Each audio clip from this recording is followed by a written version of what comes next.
So students, hope you were clear with the finite verbs.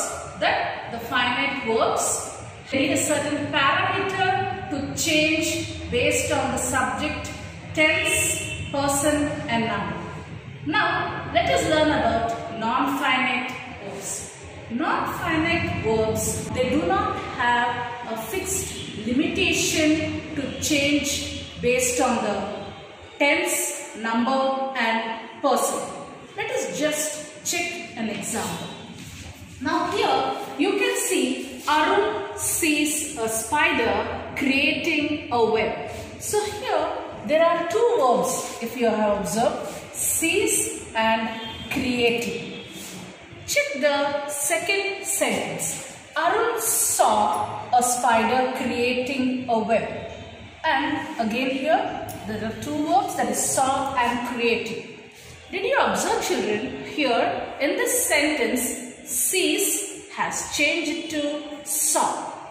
That is past tense. But creating had no change. There was no change in this verb. Sorry. The verb which is not changing based on the person, the tense or the number and is not acting as a main verb. That is, it doesn't do any action.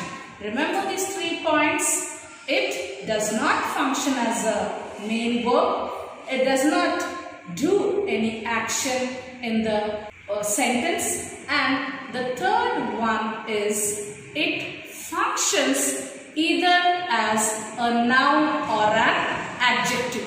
Now, based on these, it is non-finite verb is classified into 3 types. The first one is infinitive, gerund and participle. Let us check with some examples. Now here infinitive. Infinitive is nothing but the base form of the verb, that is V1 preceded with to. The 2 plus V1 is infinitive, like to run, to cry, to jump, to go. All these are 2 infinitives. Here the verb does not change based on the tense, person or number. Now the example, let us check. I went to the market to buy fruits. So 2 infinitive. Now here the second sentence you can see, help me clean my room.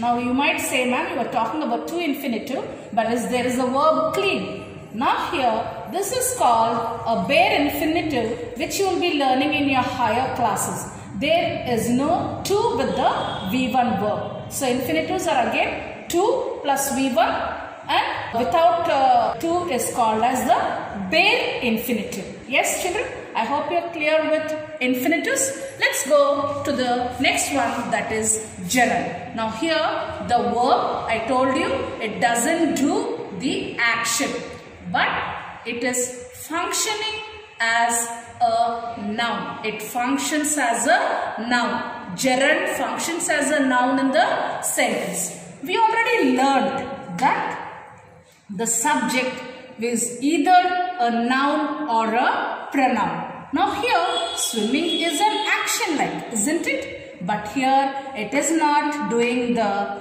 function, or it is not like acting as a verb. It is acting as a noun. Swimming is a good exercise. So when verbs act as nouns, they are called as gerunds. The last one, participle. Now here the participle, that is the verb, functions as an adjective. What did we learn? The definition of an adjective. A word which describes the noun. I hope you remember the definition of an adjective. Now here the verb, that is V1, I told you, no? Like suppose sing. You add an ing to it, singing. It is the present participle. And the V1, like suppose wound. So when you add an ed or en to it, wounded. Stole.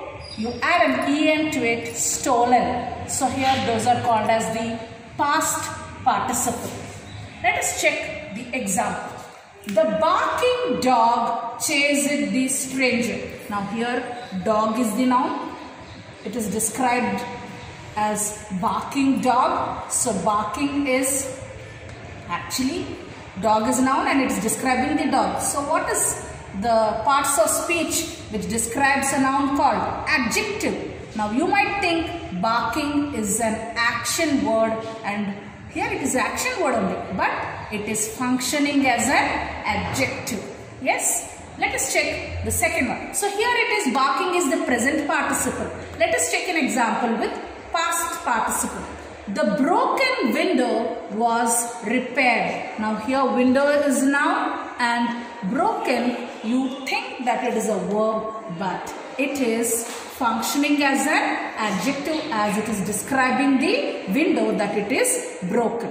Yes children, I hope you understood the difference between finite and non-finite verbs. Let me just give quickly a recap with what we have learned in today's class. So finite verbs have a limited agreement with the subject and there are certain parameters. They change based on tense, the person and the number.